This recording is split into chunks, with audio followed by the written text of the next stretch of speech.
A note for listeners: this week's podcast, recorded a few weeks ago, includes several fond memories of Shirley Nachmas, longtime resident of Walnut Grove, Minnesota, where she was director of the Laura Ingalls Wilder Museum and deeply involved in the town's pageant for decades.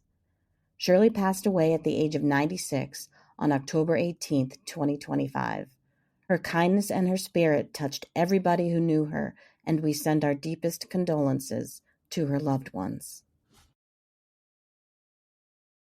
I think I figured that out from watching Dallas, of all the things. So we each come to Little House and bring our own knowledge in different ways. Welcome to Land of Laura, the irreverent yet scholarly podcast about all things Laura Ingalls Wilder. For many of us, reading the Little House books provides a personal peek into our country's history. But when you grow up reading the series in another country, even if the language of those books is English, slight translations might be necessary. In the studio today, we have Little House fans Eddie Higgins and Katy Bowman. Today, they both live in the United States, but each of them grew up reading the books in England, where the reading experience wasn't quite the same as it was for Americans. Katy and Eddie, thanks so much for joining us today. What we do when anybody is a guest on the show for the first time is we tell their origin stories, their Little House origin stories. So, Katy, can we start with you? What is your Little House origin story? Sure. Hi, Sandra, and hi, Eddie. And thank you so much for inviting me to be on this podcast today. It's super exciting, and I'm thrilled to meet someone else from England, Eddie. So, my origin story involves a washing machine, a cross-country move, and on the banks of Plum Creek, because I moved from Bristol on the west coast of England to London when I was 7 years old. And one of the gifts that one of the friends I left behind gave me was a copy of On the Banks of Plum Creek. So I don't really remember much about it other than that until we had got settled in London, where I was responsible for washing my bed sheets every week. And in this very traumatic moment, I remember opening the washing machine and pulling out my comforter cover, and out fell my On the Banks of Plum Creek, completely soaked through. The cover had disintegrated. Oh, no. And I was just devastated, because for some reason I knew I loved this book, and apparently I had been reading it falling asleep and it had got caught up in the bed sheets. So that's pretty much my origin story. I know that at the age of 7 I was reading these books because that's when we moved. I do know that it became an all-consuming passion at that point. It wasn't until I got to high school that I discovered that there were more books. So that was just incredible, because I went to the W section of the library and just saw them all and immediately just consumed them voraciously. And I also realized that the Laura Ingalls in the book was the Laura Ingalls on the cover. And that was mind-blowing for me as well. But we can talk more about that after we've introduced Eddie. Actually, before I introduce myself, I will just say that, yes, for me as well, this was a source of considerable confusion, because the whole thing of people retaining their maiden name and just tacking their last name onto it, not a thing in the UK. So as a child, I was very, very confused about that. And I thought the books were written by some descendant of Laura's who was named after her or something. And then I think I got it figured out, this whole, oh no, we keep the middle name, your last name becomes your middle name when you get married, sort of American thing going on. I think I figured that out from watching Dallas, of all the things. So we each come to Little House and bring our own knowledge in different ways. But it was super confusing, that whole Laura Ingalls Wilder business, yes. So what was your origin story with the books? Okay, so my origin story involves a train, a tub of Kraft Philadelphia cheese, and by the shores of Silver Lake. So my story started because my mother, who was a wily old woman, was trying to persuade me to read something other than my voracious diet of Enid Blyton's. And I'm sure that Katy will have heard of Enid Blyton, a very, very popular author in the UK. And Enid Blyton wrote voraciously about basically kids solving mysteries. So she wrote the famous Five, which is about four kids and a dog who solved mysteries and found buried treasure. And she wrote The Secret Seven, which is about seven kids and a dog who found buried treasure and solved mysteries and unmasked criminals, etc. Sort of Scooby Doo, only like British, and they drank ginger beer and all this kind of stuff. And they're not particularly quality books, I have to say. I mean, I still love them now, but they're not particularly quality books. And my mother was slightly worried that I was going to end up with a warped brain if I read too many of them.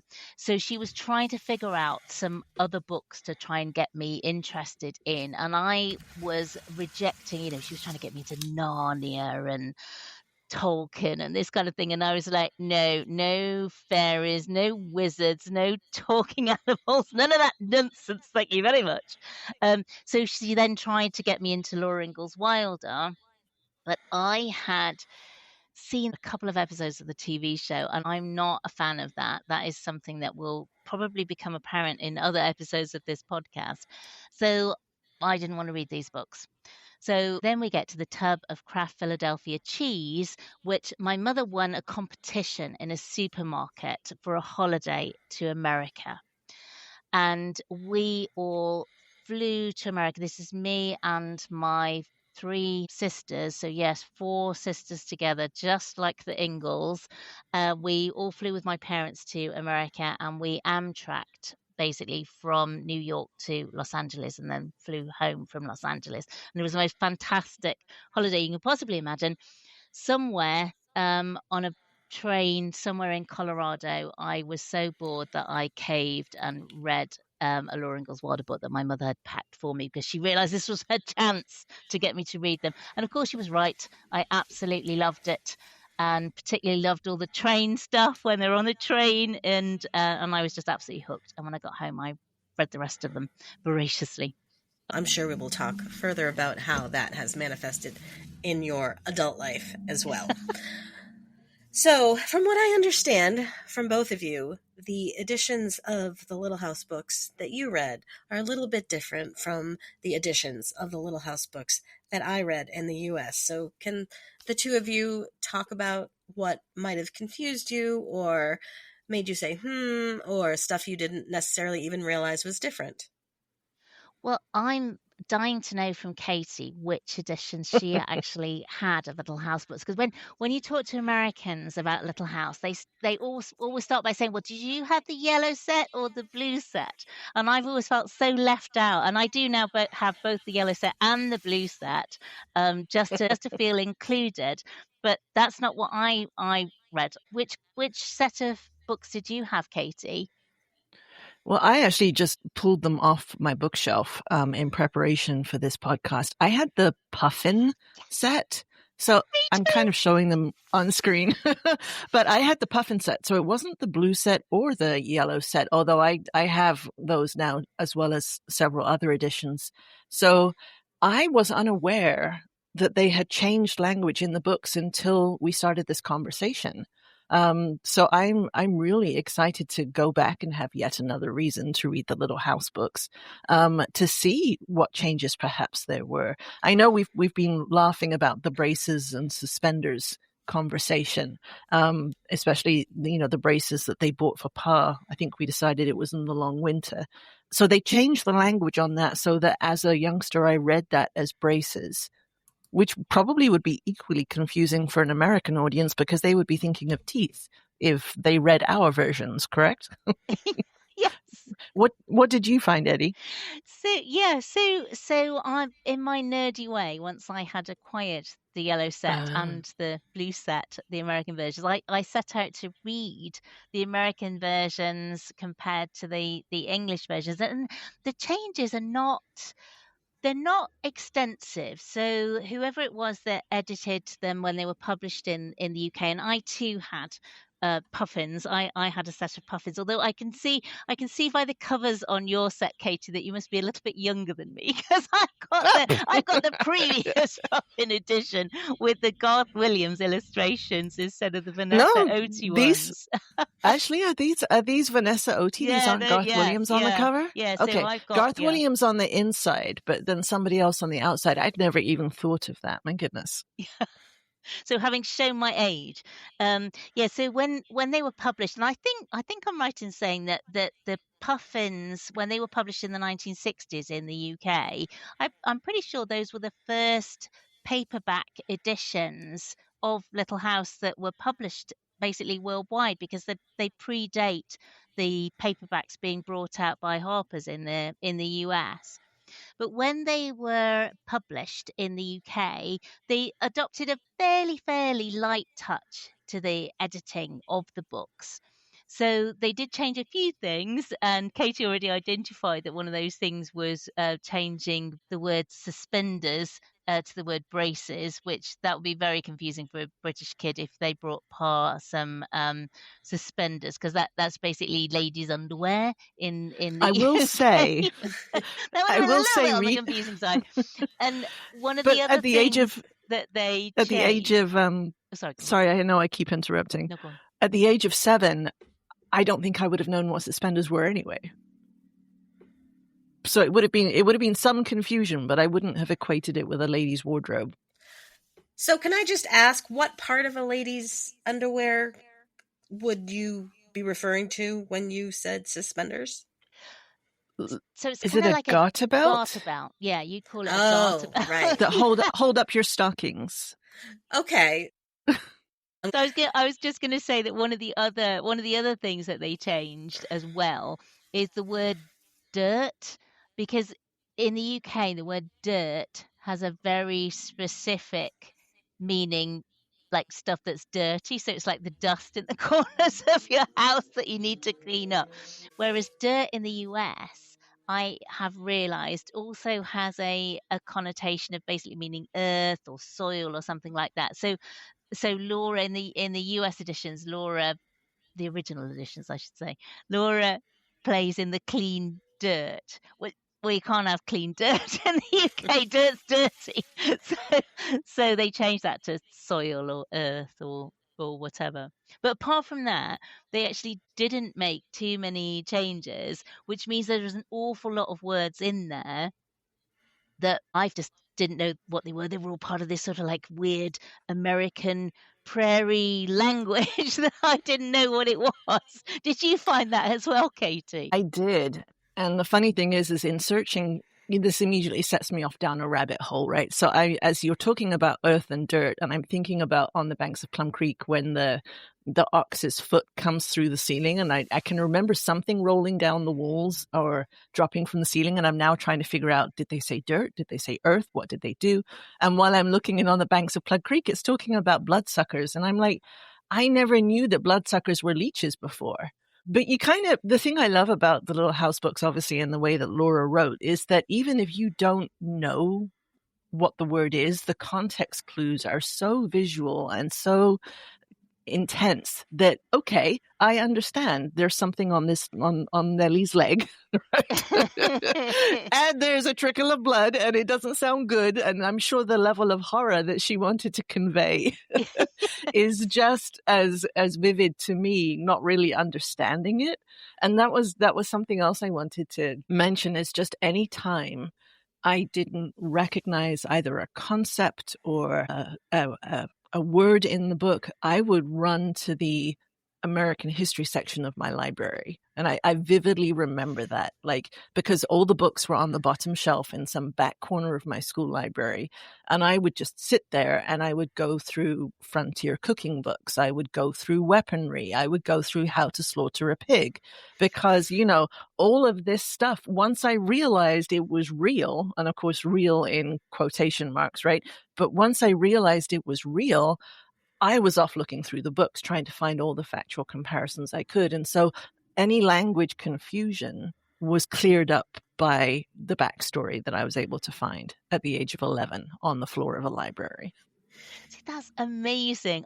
I did completely the opposite approach. If there was a word that I didn't know what it was, I just made up what I thought it probably meant in my head, and I didn't fact check it. And that kind of meant that I created my own little house world that wasn't really I would quite what Laura Ingalls Wilder intended. And I'd I would actually, love to hear some of those words and what you thought they meant. well, I've had a rude awakening with a few of them because I've since found out what they actually mean, and sometimes it's like a little bit disappointing. So pie plant is one of the ones that I was very, very disappointed indeed to find out that pie Oh, plant was rhubarb, because we had rhubarb in our garden at home in Shropshire in England, and I don't even like rhubarb, and I was like, no, I thought she was eating some spectacularly special prairie food, and it's just regular old rhubarb. As the token American on this podcast, I had the same revelation as an Oh. adult because I had never heard rhubarb referred to as pie plant except in the book. And it was one of those, I was today years old when I realized that pie plant was rhubarb. wow. So some of it is universal. Yes. Just going back to Enid Blyton real quick. I also too was a huge Enid Blyton fan, and I think it's one of the reasons that I found almost the Laura Ingalls Wilder books so fantastical. Was you grow up with this very kind of idea of what a traditional English schoolgirl will have, you know, as a life experience from the early ages through school. And so one of the other things that she's famous for is somewhat more fantastical, whimsical adventures in the woods with pixies and sprites and what have you. I don't know if you remember this, Eddie, but there's a tree called the Faraway Tree. And in fact, I think they're turning it into a movie where however high, or you continue to climb up this amazing tree and there's different fruit growing on different branches. And you basically have yourself a picnic as you walk up the tree. And so something about that invested itself into my mind when I read Pie Plant. And I was convinced for a time that it was actually a pie that grew on a plant. And you would pluck it. And it was on the magic faraway tree. Exactly. It was on the magic faraway tree. And you would pluck this pie off a plant and then serve it to whoever was, needing to add sugar. So I'm glad to say that kind of, I was able to tease them apart as I got older. But for a while there, I was really confused. I was like, does it grow on a plant? That's amazing. Yes. There are a few others like that as well. And some of them are comparatively recent for me. And I kind of have this moment where I think to myself, are you going to Google what that really is? Or are you going to preserve your sort of childlike ignorance? So one of the ones that really quite recently I've discovered is jackrabbit, which I thought was a special American breed of rabbit that was just on the prairies, and it's not. It's just a hare, a regular old hare, and that I found disappointing. And also yellow jackets as well, which I don't know, the way the whole yellow jacket story with Charlie and jumping on the nest and all that kind of stuff. It makes it sound like they're something a little bit more exotic than when I finally Googled, and they're just wasps. And Wasps. I thought they were just a little bit more kind of dramatic than a regular old wasp. So, these sinister American bugs that don't exist outside of the US. Yeah, I just thought, I don't know. I just thought that they would be. And yet, like there are other ones that she could have made more dramatic than she did.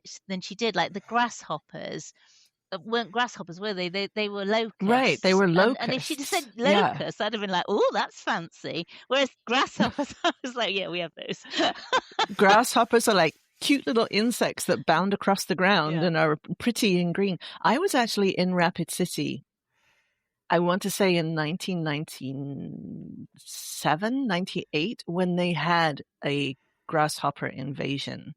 and like to the size of locusts. And that was terrifying. Like, I remember coming out of the movie theater, we were watching Twister, I think, and the entire sidewalk was covered with them and you couldn't avoid stepping on them. And so just to experience that in person as well was really traumatizing. And the horror of it was so vividly captured in On the Banks of Plum Creek as well that I really empathized with Laura. Oh my goodness. Oh, yeah. I wanted some chickens. I was like, where's the chickens? Come and eat the locusts, please.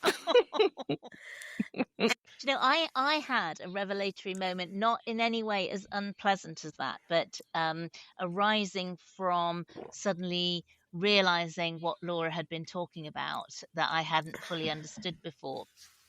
One time when I was visiting the US, I think when I was about 18, so this wasn't the same visit when I was introduced to the Little House books. This was a few years later. But one of the things that I had always been confused about, and I don't know if you felt the same way, Katy, or actually, no, you'd have looked it up in a library like I should have done, was the fact that the Ingalls family not only eat a lot of biscuits, but that they put gravy on their biscuits. And I just could not get my head around this because, of course, in the UK, when we talk about biscuits, we're talking about essentially what Americans would call cookies. And we don't put gravy on that, and also we don't put milk in our gravy either, which Ma also does. I was like, what is Ma doing?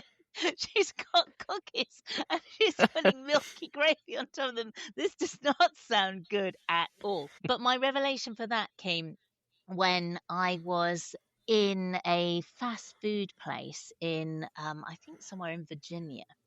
And I can't remember what fast food place it was, but we had gone there because we had a coupon for free biscuits with our meal. And I was very excited about this and thought that we were going to be getting free cookies. So we presented our coupon to go with our burger and got back the free biscuits, looked inside the little bag. And of course, it's something like that looks a little bit like what I would call a scone. And I literally stood in this fast food place in Virginia and said out loud, "That's what Ma put the gravy on, isn't it?" For some reason, the biscuit cookie thing didn't faze me. I mean, I must have made that discovery at some point. I do remember the first time I ever had an American biscuit. And it was a full-on aha moment. So, like you're mentioning, but I was in Minnesota for my 21st birthday. My parents actually funded my flights for me to go to the U.S. for the first time, and I was traveling up to Minneapolis, and we stopped at a Hardee's, and I remember my joy at ordering a biscuit. And I remember when I first bit into it and I was like, oh my God, this is so good. I mean, I'm sure it was like the sausage and the egg and the cheese and everything that the Ingalls probably didn't have. But oh Lord, that biscuit was amazing. So your first time in the U.S., Katy, was for a Little House trip.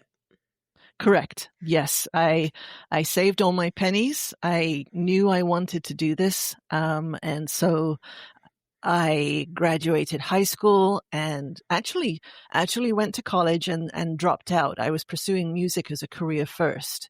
But then I started an American Studies program at a kind of lower level university on the west side of London. So if I say it was a polytechnic, Eddie's probably going to know what I'm talking about. Absolutely. But it's kind of like the level below a community college. So that was kind of where my academic career was going at the time. I knew I wanted to study American Studies with a view to writing my final dissertation on the Little House books.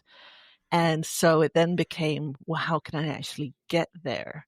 And I vividly remember my parents saying they would fund. We had a little party before I left, and they baked me a cake that had like a wagon frosted on it, and it said "Wagons Ho," which I thought was hilarious at the time.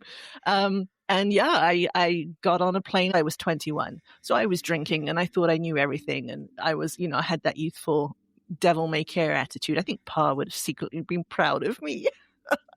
But I jumped onto this plane and came over to Minnesota for the first time. And thankfully, I was able to find someone who was more than willing to provide me with room and board, provided I kind of like frequented the site and talked to people. And there may or may not be photographs of me in a sunbonnet and a prairie dress kind of gallivanting across Plum Creek. And I'm sure we've all done that, right? We've all gone to Plum Creek and put our feet in the water and, tried to splash across the pebbles and that kind of thing. So yeah, So that you was went to my Walnut first Grove. time. So Yep, you went to Walnut Grove. Uh-huh. Walnut Grove was my first visit. So you have to realize this is all pre-internet. So my research and finding these places was literally to write to the AAA agency for each state with my little airmail envelope and say, you may have heard of this woman, Laura Ingalls Wilder, And thankfully, South Dakota Tourism wrote back and they told me all about De Smet. And then Minnesota wrote back and told me all about Walnut Grove. And they had phone numbers I'd never called internationally before. I probably didn't know much about time differences, but I remember calling De Smet and explaining to the nice lady who picked up the phone what I was and what I was trying to do. And she was so bamboozled that she basically said she couldn't help me. And we hung up the phone and I was so disappointed. But I figured I'd screw up my courage and give it one more go. So I tried Walnut Grove, Minnesota, and I called the museum. And those of us who know Shirley Nackmus will know Shirley Nackmus, right? And so because De Smet had been such a disappointment in the phone call, I visited it later, and it's a lovely place, obviously, but the phone call had broken my little 21-year-old English heart. But when I called Shirley, I don't think I let her speak for like 3 minutes. I was like, my name is Katy Jenkins, and this is what I'm trying to do. And if you could do this and I could do this. And she just said, well, sure, come and stay with me. And so it was just, my breath was taken away both at her generosity and her enthusiasm. It meant that for my 21st birthday, I got to come out and stay with Shirley Nackmus. And I will say one of the things that just blew my mind was how different Walnut Grove looked to my imagination had conjured it up from the books. So I arrived at nighttime, and then her family picked me up and drove me there. So I want to say I got there in the dark of night. And when I woke up in the morning and found out I was in this one story, what we would call a bungalow, Eddie, and I had envisaged this 2-story like timber house that like the ones that Pa had built, and that I would be sleeping upstairs in the attic. And I remember waking up being like, where am I? Like, this is not what I had envisaged. And I go outside and I just see cornstalks and soybeans, and even worse than that, trees, right? I road tripped from Minneapolis to Rapid City last year because I was desperately trying to recapture that 21-year-old awe. And I'm like, why are all these trees here in the middle of the prairie? And so that was a huge wake-up call for me as well.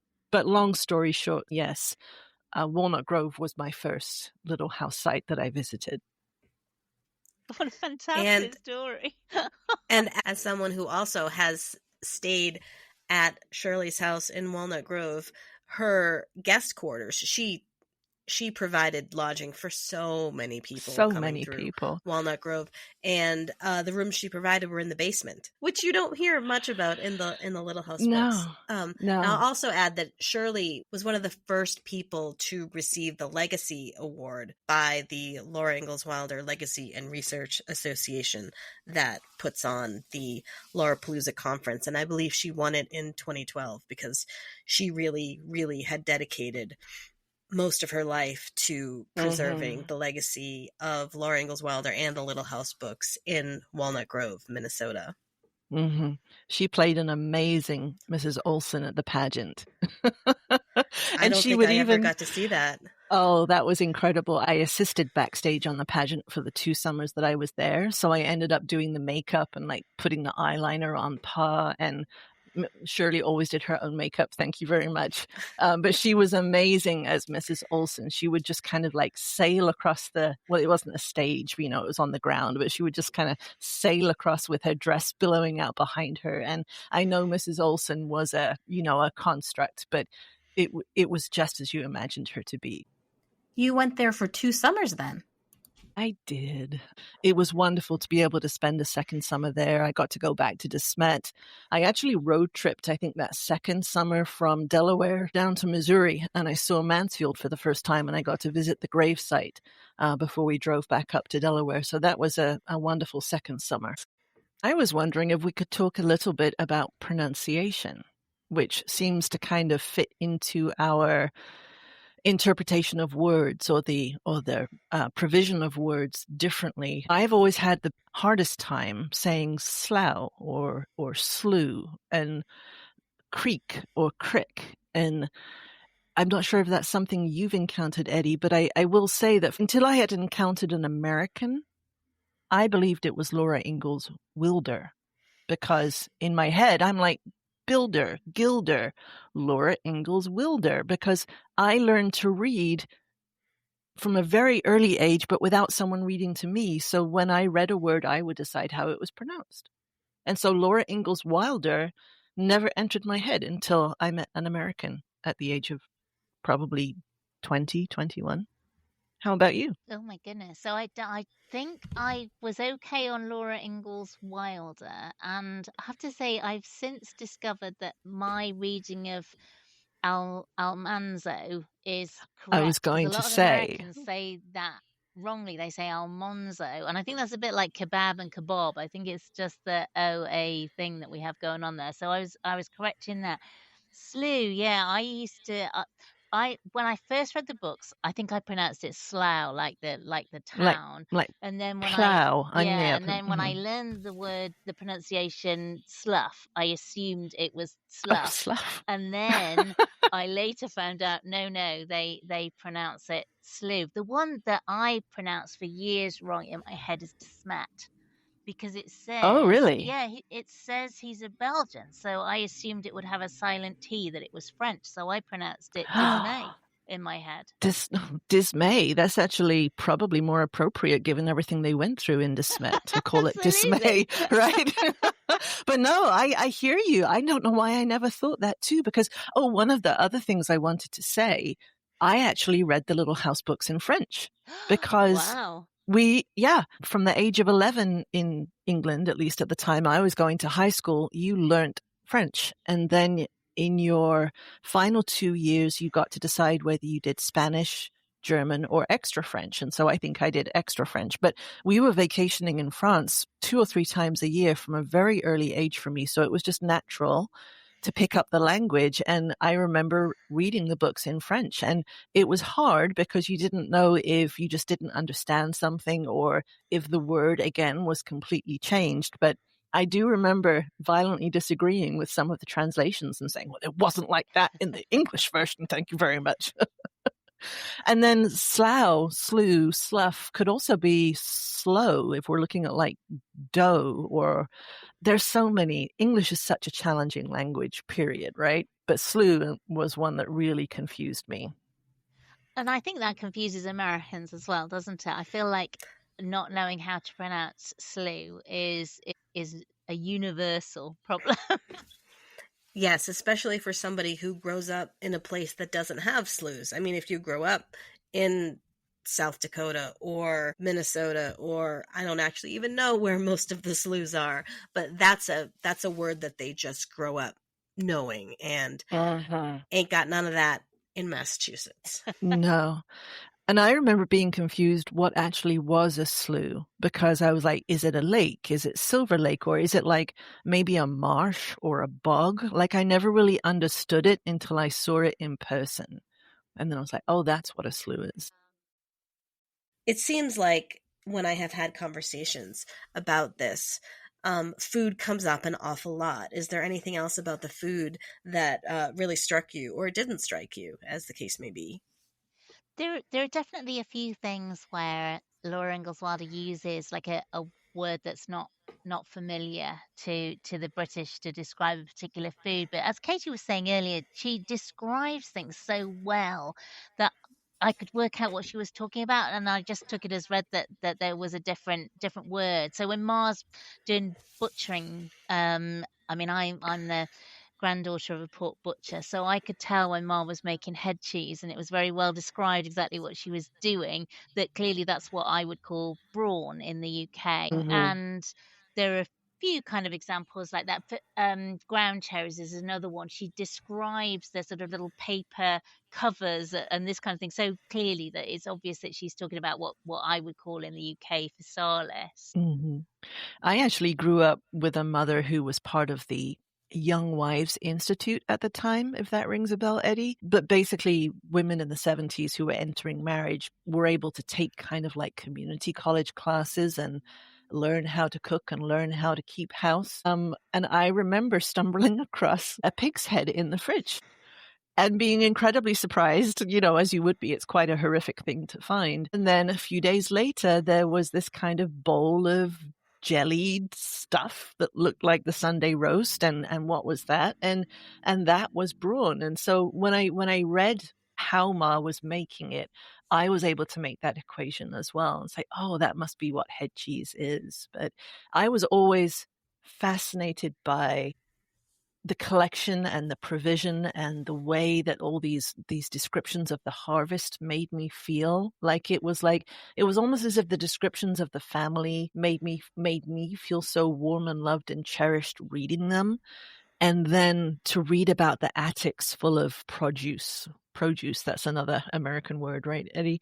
But to read about like the peppers on strings and the pumpkins especially, just gave me such a cozy, warm feeling. So for me, because my mother was a great cook as well, she still is, and she expressed her love for us through bountiful meals and feasts, right? And scrappiness, making do with what she had available, like a pig's head, right? I was fascinated by the food in the little house books. And again, I'm aging myself here, but when I grew up, there was no internet. And you had to send off a postcard to someplace and wait 2 weeks for them to send the book to where you were. And the only books available in England at the time were the British editions of the Little House books. And so once I found out there were things like the Little House Cookbook, or I'm trying to think of other ones, but some of the Rose Wilder Lane stuff was available in the US. I don't even know how I found that out. But I started ordering, and the first book that arrived for me internationally that I had to go and pick up at the bookstore was the Little House Cookbook with the orange cover. And I was so happy, so happy to receive that and see, oh, fried apples and onions, what can I do? And here's a recipe for vanity cakes, which still puzzle me to this day. I'm convinced they're meringues, but I've never been able to make them successfully. So that was one of my biggest joys in reading the books, was the food. Oh, the food, yes. Very similar, again, to Enid Blyton, right? Who was all about the joy of food and ginger pop and cakes and midnight feasts and macaroons, exactly. Not macarons, macaroons. And so, yeah, I just had a thing for food as a kid, and those two authors always made me feel really loved and cherished. And for listeners, the Little House Cookbook was written by Barbara Walker, who also received the Legacy Award from the Laura Ingalls Wilder Legacy and Research Association. I think also in 2012, the same year that Shirley Nackmus won it. What also amazes me about the food is that somehow Laura made me want food I didn't even like. Like Mary's Last Supper before she goes to college. Ma says something like, "It is so hot, I believe I will have cottage cheese with onions." And I hate onions, but I was just like, that sounds awesome. Especially when I it's am hot. hungry right now. Yes, exactly. My brother and I will still argue about sage and the stuffing to this day. No. Yeah. Who wants sage? Who wants onion? Was that born from your Little House reading? That was, he read the Little House books after I did, I think, because he was a voracious reader as well. And so I remember to this day, we will still, I think we make jokes about it. I also remember not so happy memories of the books, like when, I think it's in the long winter and they're boiling up the last of the potatoes, maybe. And, Pa compliments Ma on it all coming out just right, like maybe Grace has the tiniest potato or something, and realizing kind of like the famine that they were heading towards. I remember that was a real source of sadness for me as well. And just I'm sure we all empathize with the grinding of the wheat, and because I hated wheat bread. I mean, give me like white bread any day of the week. And so I remember really thinking, oh my gosh, they were really suffering. And it wasn't that they were running out of food. It was that they were having to eat the whole grain bread. Thanks so much, Katy and Eddie, for sharing your experience reading the Little House book as children in England. Thank you, Sam. Thank you, Eddie. And thank you. It's been so nice to get to talk to someone English about this.